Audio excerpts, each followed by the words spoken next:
What's going on, knuckleheads? This is George with Fighters Rep. Bear with me here a little bit. I'm getting used to this new Streamlabs OBS system for the live stream. And this is our Oleksandr Usyk versus Chazz Witherspoon preview prediction. It's going down this weekend. It's going down on Saturday. It's going to be Oleksandr Usyk's first ever heavyweight bout. It's going to be an exciting bout, and it's going to be exciting to see how he performs in this bout. You know, it's definitely something I'm looking forward to. I think it's something a lot of people are looking forward to because he's such a talented boxer. We're also going to be in this video discussing the Errol Spence incident and the handling of that incident, and it just boggles my mind. The Errol Spence incident and the way people have reacted and the rumor mill that has stemmed from the Errol Spence incident has just been completely insane. But first, we're going to cover the Oleksandr Usyk versus Chazz Witherspoon fight. We're going to give our preview and prediction on that. And then we'll switch gears over to the Errol Spence incident, which we definitely want to cover, which turned out to be what people in politics would call a big nothing burger, but still something I want to discuss after this Oleksandr Usyk preview. So, as you know, knuckleheads, Usyk versus Witherspoon, it's going down on DAZN. It's going down Saturday. Obviously, you can watch it on DAZN, and it pits the 6'3" Oleksandr Usyk up against the 6'4" Chazz Witherspoon. He's, a very, I don't know if he's a deserving heavyweight, but he's definitely a very excited heavyweight to be getting the opportunity to go up against Oleksandr Usyk. And let's just be frank here. This does not seem at all like a fair fight. This is your typical boxing BS, A side versus B side sort of fight. It is exciting that we get to watch Usyk fight, and he's such a great talent. But this is not a fight that is competitive by any means, at least on paper. So let's quickly look over them via, tail of the tape. And then we'll tell you a little bit about both guys. And then we'll give you our prediction. So, for Usyk, we've got a guy that's 6'3" tall with a 78-inch reach. Ukrainian. A very strong boxing culture exists in the Ukraine. We've got guys like Lomachenko and Gvozdyk right now that are just absolutely tearing it up on the boxing scene. He was born in 87, so he's only 32 years old. He's basically still priming. He's just an absolute beast, high volume. He's got a record. Professionally, he's got a record of 16, and all 16 of his fights he's won. He's got 0 losses, so he's 16-0 with 12 of those 16 fights ending by way of knockout. Now, a lot of people might say, oh, he's only got 16 pro fights. But if you look at the guy's amateur record, the guy in the amateurs, believe it or not, I mean, this is his actual record I'm reading to you here. This is insane. The guy went 335-15. Again, just so you understand what you're dealing with here. The guy went 335, that's how many wins he had, and lost only 15. Okay? He's fought 350 amateur fights. And he's only lost 15 of those 350 amateur fights he's fought. Another thing we want to look at when we're talking about Usyk is these weren't just, run-of-the-mill amateur fights he was having. He was getting some great international experience. And if you ask me what I mean, in 2008 in Liverpool, England, he won the gold medal at light heavyweight in the European Championships. in 2011 in Baku, Azerbaijan. Gold medalist again, this time in the World Championships at heavyweight. So even though he's going to be debuting professionally at heavyweight, he's already got a gold medal in the World Championships of Boxing at heavyweight. Let's continue. Olympic Games, London 2012.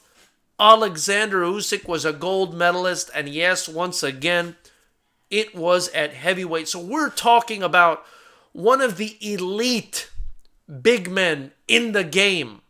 In fact, we're talking about a guy in the heavyweight division right now who, outside of Anthony Joshua, is the only one to win a gold medal in the Olympics, and definitely the only one to have these kind of credentials. Now, he's a bit undersized compared to the current heavyweights we have. When you talk about Deontay Wilder, when you talk about Tyson Fury, when you talk about Anthony Joshua, but he's not undersized when it comes to Andy Ruiz. And he's also, whatever he's lacking in size, he more than makes up for in skill and output. So this guy's an absolute beast. This guy is an absolute beast. Before I continue, please, guys, if you like to talk about combat sports, we're going to be doing this almost every night at 9 p.m., but definitely Thursdays and immediately after the fights. Thursdays at 9 p.m., we give our predictions. So if you like to talk about combat sports, click the subscribe button below. Join Knucklehead Nation. Donate in the super chat. Get your Fighters Rep gear in the links below. And also, if you click the Amazon affiliate link below and you buy anything, it'll take you to some hand wraps. But if you buy anything from there, Fighters Rep gets a commission and we reinvest it right back into Fighters Rep Promotions, which we plan on making the best kickboxing promotion, the best striking promotion in the world. So back to this. We've got a guy in Oleksandr Usyk, ladies and gentlemen, who's one of the best big men, if not the most skilled big man. The most skilled big man in the entire world. You know, this guy is absolutely no joke. And because Tyrone Spong got popped with clomiphene, because perhaps he was trying to block his estrogen levels or inhibit them, perhaps he was, masking whatever PED he was taking, perhaps not, perhaps he took some kind of tainted supplement that has this chemical in it that causes women to go into labor.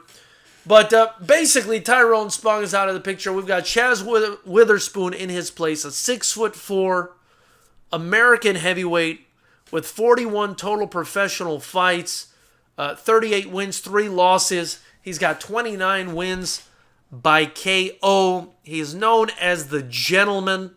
We have no idea what his reach is. Couldn't find it anywhere today. However, if you look at his record, he's not Oleksandr Usyk, not by any means. In fact, his 3 losses came to Chris Arreola by disqualification, so let's leave that one out. The other 2 came to Tony Thompson, who was an above-average big man, but not a world beater by any means, and Seth Mitchell. Chazz Witherspoon lost to Seth Mitchell in 2012.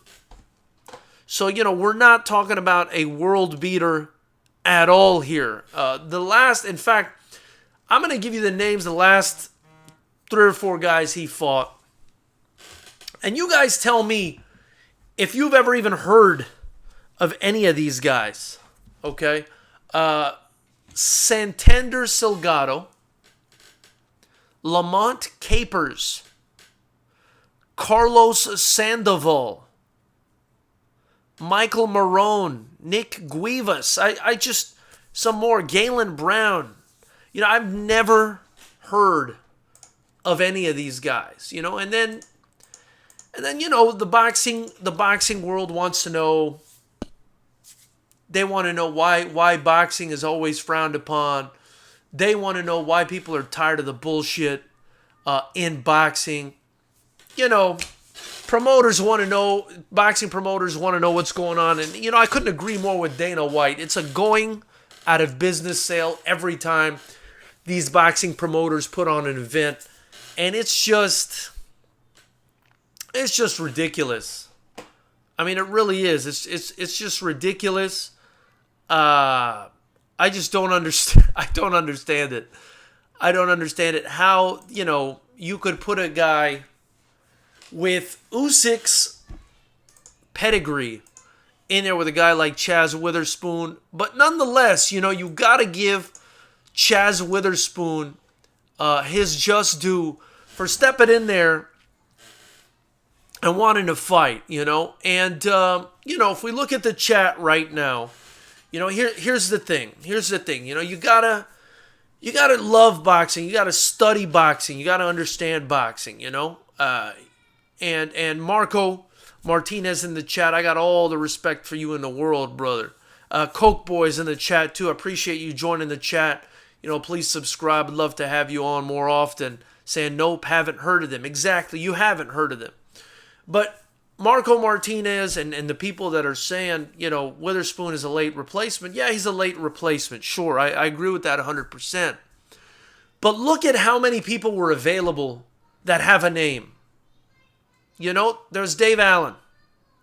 There was Filip Hrgovic. There's, you know, Manuel Char. There's Dillian White. You know, there was David Price for a second before he took the Chisora fight. There are a ton of heavyweights that have a bigger name than Chazz Witherspoon. And the fact that he was even going to fight Tyrone Spong before that, and I already discussed this in the last video, it's just ridiculous. I mean, Tyrone Spong is a kickboxer. You know, I don't know. Listen, I got all the respect in the world for a kickboxer like Tyrone Spong. He's a beast. I'm a kickboxing promoter. Fighters Rep is the only kickboxing promotion in California. It's my sport. I love it.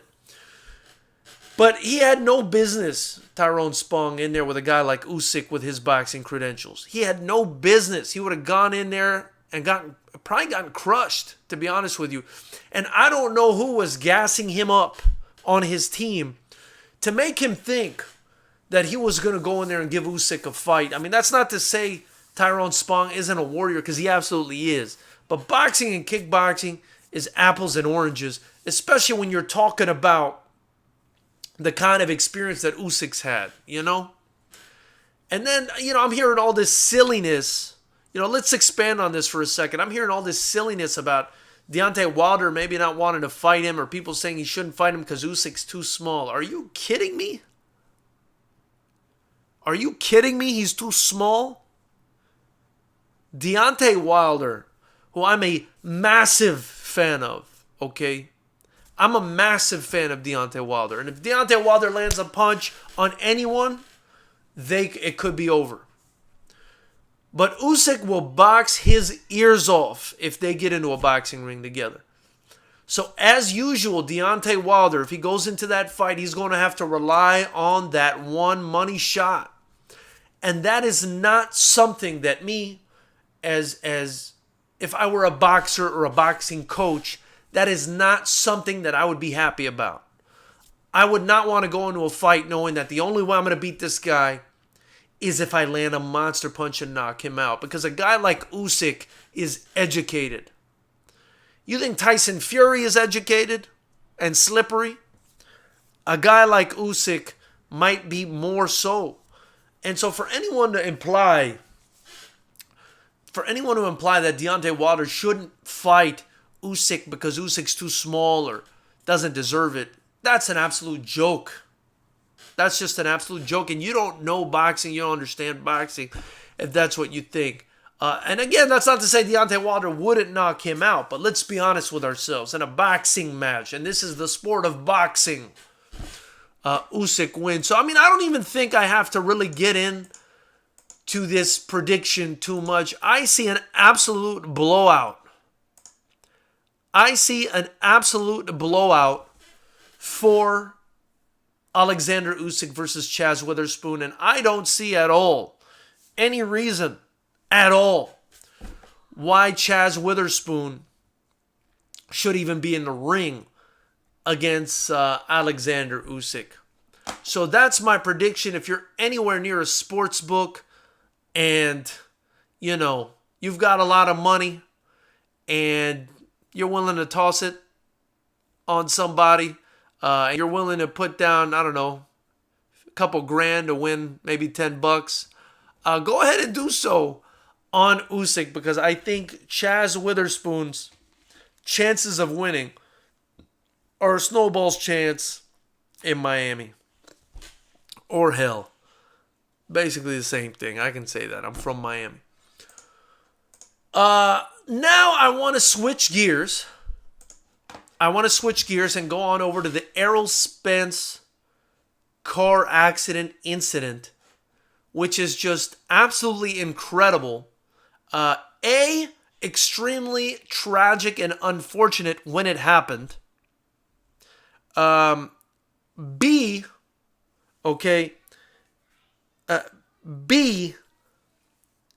the rumor mill that was created from this incident is the most disgusting, unfortunate, and ludicrous shit that I've ever heard in my life, knuckleheads.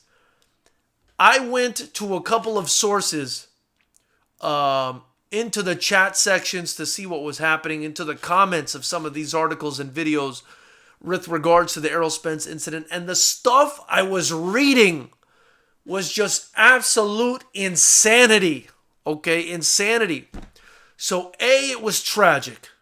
Then B, the rumor mill was ridiculous. And then C, all of a sudden, Errol Spence Jr.'s stable with no broken bones after his Dallas, Texas crash. And he didn't sustain any broken bones or fractures, but does have some facial lacerations and is expected to make a full recovery. Mind you, this guy was in his Ferrari, at 3 in the morning on Thursday, and for whatever reason crossed a median into oncoming traffic, wasn't wearing his seatbelt. Again, one of the most talented, if not the most talented boxer on the planet, driving his Ferrari at 3 a.m. on a Thursday. You want to be the best fighter in the world? This is your lesson right here. Game Bred Fight TV, what a lucky man is right. What a lucky man is right. Marco Martinez, you're damn right I'm bringing the passion. I always bring the passion, baby. Game Bred Fight TV, not even going to bother with this one. You were obviously referring to that Usyk versus Witherspoon fight. What a joke. Look, Usyk, I can't even breathe because it stinks so bad. Usyk, by knockout or easy lopsided decision. But back to this Errol Spence thing. You're one of the best, most talented fighters in the world. You're in your Ferrari on a Thursday. It's 3 a.m. What are you doing? What are you doing 3 a.m. on a Thursday in your Ferrari crossing a median onto oncoming traffic? What are you doing? What are you doing? You're so talented. You're driving me crazy, bro. You're driving me nuts. Why are you doing that? 3 a.m. in Dallas, Thursday morning, driving his Ferrari, crossed the median onto oncoming traffic and flipped over several times while not wearing his seatbelt. I'm hearing the car flipped over at least 5 times. And not only that, he's not wearing his seatbelt. He was ejected from the vehicle. Guys, I'm not sure if you guys are understanding what happened here. Ejected from the vehicle? Was he ejected while it was flipping 5 times after he crossed the median onto oncoming traffic? Or was he ejected mid-flip? And didn't break a single bone? It's incredible. This is, and I don't know if you guys saw a picture of that Ferrari, man. That thing was, you're not going to take it to the body shop down the street and get it fixed. That Ferrari, they need to take it. I don't know if you guys, live in California like me. They need to take it to one of those recycling dumps and get, $12.50 for the damn thing, because that thing is toast. Speaking of, they're going to make toasters out of that thing. That thing is effed, man. That thing is never, you can't do anything with that thing. He tore that thing apart. That thing looked like a prop on a movie set. And for this man to survive that, despite not wearing his seatbelt, I mean, look, I don't want to speculate too much.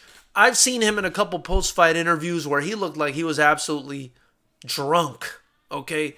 This kid might be drinking more than he should, and definitely shouldn't have been behind the wheel with no seatbelt at 3 in the morning if he was drinking or whatever he was doing. Maybe he wasn't drinking. We don't know. But this is something we need to find out. And hopefully it's a lesson for him, because I'm not going to lie, I was worried sick for this kid, because I think he's a fantastic talent. And, I'd be worried for anybody. I'd be worried for anybody in this situation. But as a boxing fan and as someone who appreciates Errol Spence and knows what a talent he is and how he could have just wasted his entire life away and just cut his life short in this situation, man. If there's a God, the hand of God grabbed him when that car flipped multiple times and ejected him out of there. And for him not to have a broken bone or a fracture, I mean, it's incredible. I ran into the door one time running. My toe hit the door, and I think I fractured my toe. I fractured my knuckle punching one time. This guy flies out of a car? What is this guy, Weapon X? I mean, what is this guy, a Terminator? This guy's incredible. This guy's incredibly blessed, Coke Boys is saying Bud Crawford wished Spence a speedy recovery. Absolutely, man. You got to wish the guy a speedy recovery. I mean, you got to, you got to talk positive, you got to be positive, and that takes me to point B of A through C that I said about this situation, the ridiculous rumor mill. Holy shit. I went on a couple of channels, you guys. I remember that phone game we used to play as kids, Someone gives you a message and then you relay the message and we see what happened at the end after it goes through 5 to 10 people. We see what happens, what the message morphed into, what it was originally versus what it morphed into. This guy doesn't have a single broken bone, a single fracture. He's just got a couple facial lacerations. I swear to God, I was on a couple channels and news articles and reading the comments. And one guy says, oh, here in Dallas, they're saying he's paralyzed. Paralyzed. Oh, they're saying he lost a limb. Dude, people were dismembering Errol Spence. People were concussing Errol Spence out of a boxing career. People were paralyzing him, turning him to a paraplegic. It was, where was this information coming from? This is why you cannot believe anything people say until you verify it. You have to verify it. I swear to you guys, no joke. I heard paralysis. I heard amputated limbs. I heard concussions. He's never going to be able to fight again. I heard he's never going to be able to walk again. I heard everything. I heard he lost his teeth. Tell me I'm lying. I'll show you exactly where all this shit is, where I found this stuff. It's incredible.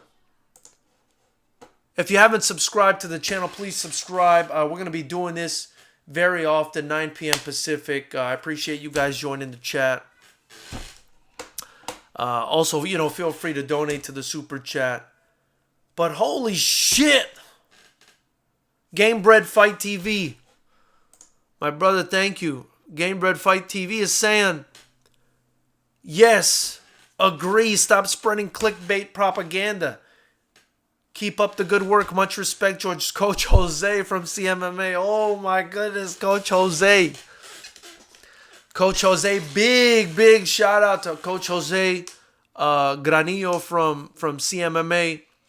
You know, while we're at it, I just want to give Coach Jay from CMMA, Game Bread Fight TV, a big shout out at our last striking event, Fighters Rep 8, which featured some of the best striking schools in Southern California. And if you know anything about Southern California, you know it's the mecca of combat sports. So when I'm saying some of the best striking schools in Southern California, I'm talking about some of the best striking schools in the nation.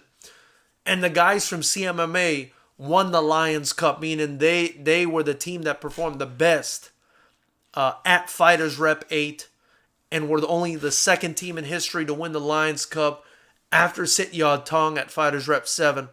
So a big shout out to Coach Jay. He's a striking coach.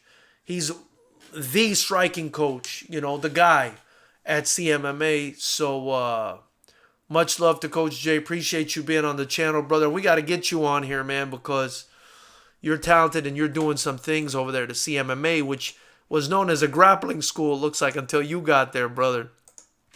So, you know, back to what we're talking about here.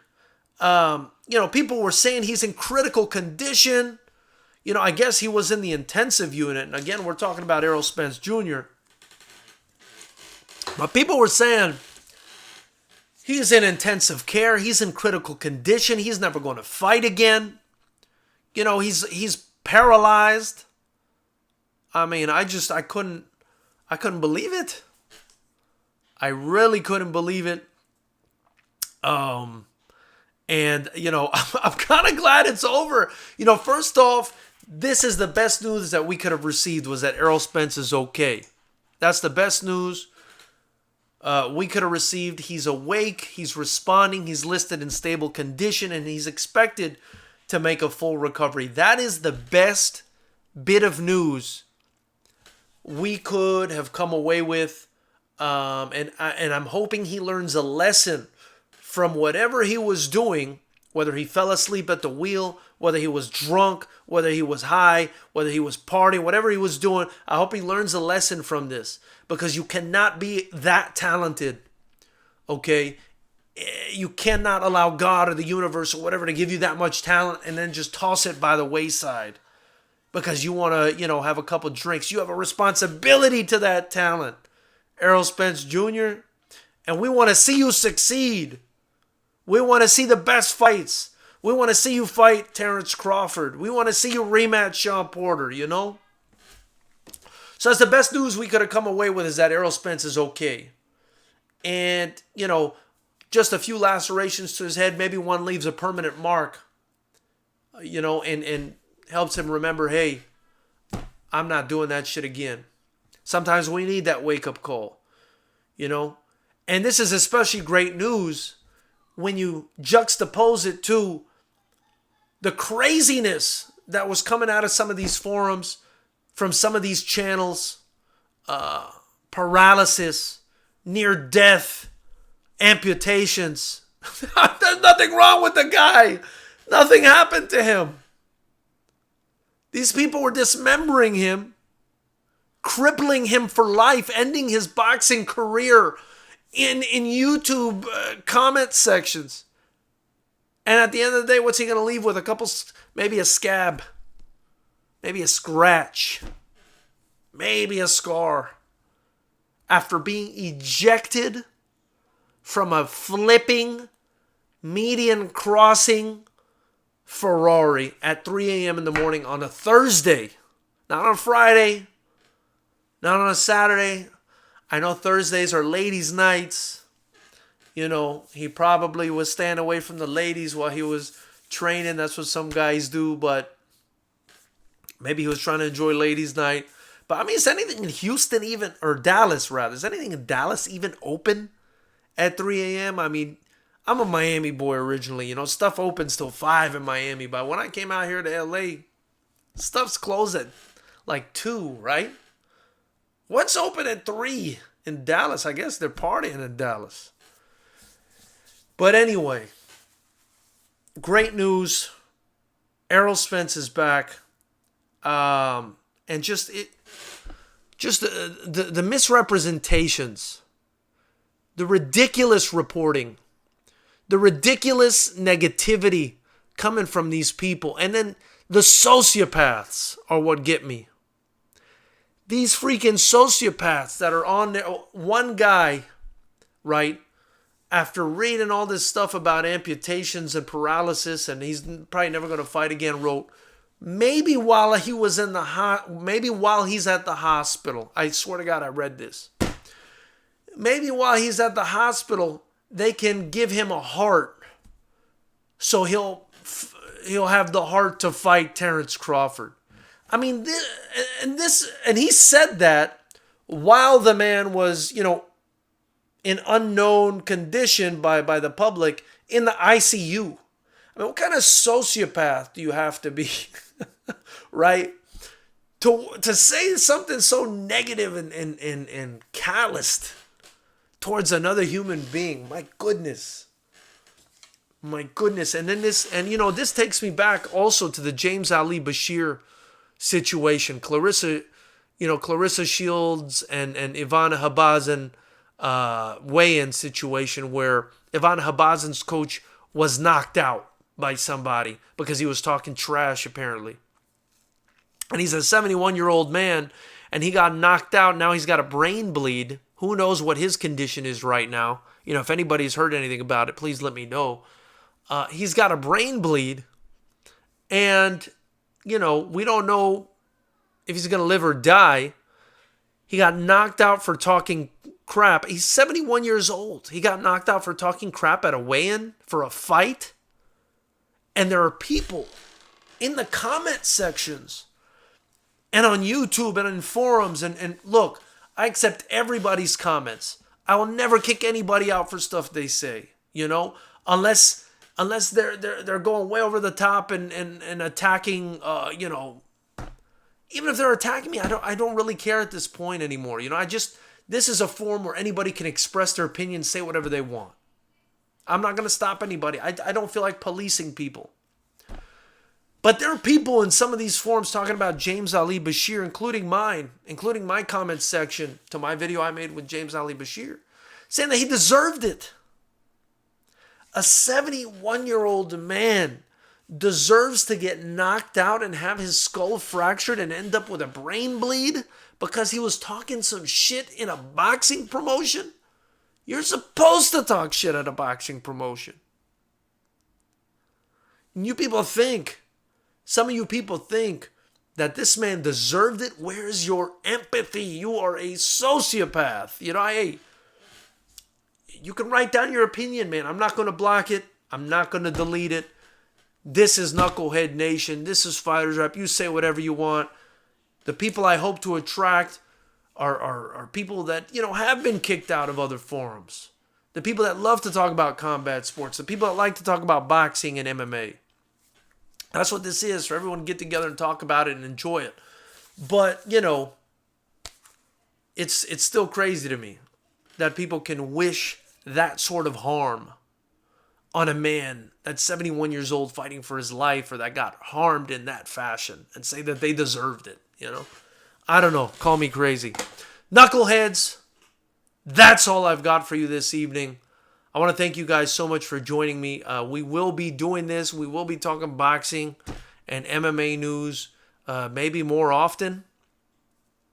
This might be something we do every other night or every night perhaps. However, right now we're sticking to the Thursday schedule for the preview predictions.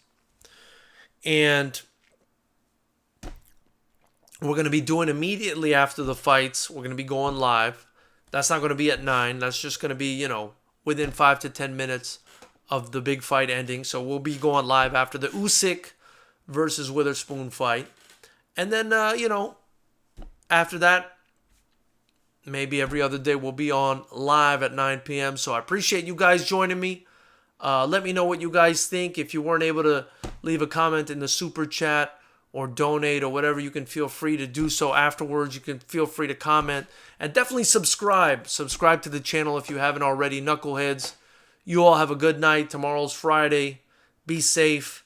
It's Thursday. Don't drive your Ferrari at 3 a.m. Yeah, don't drive your Ferrari at 3 a.m. Don't cross the median. You know, be smart. Be safe. And good thing Errol Spence is okay. See you later, guys.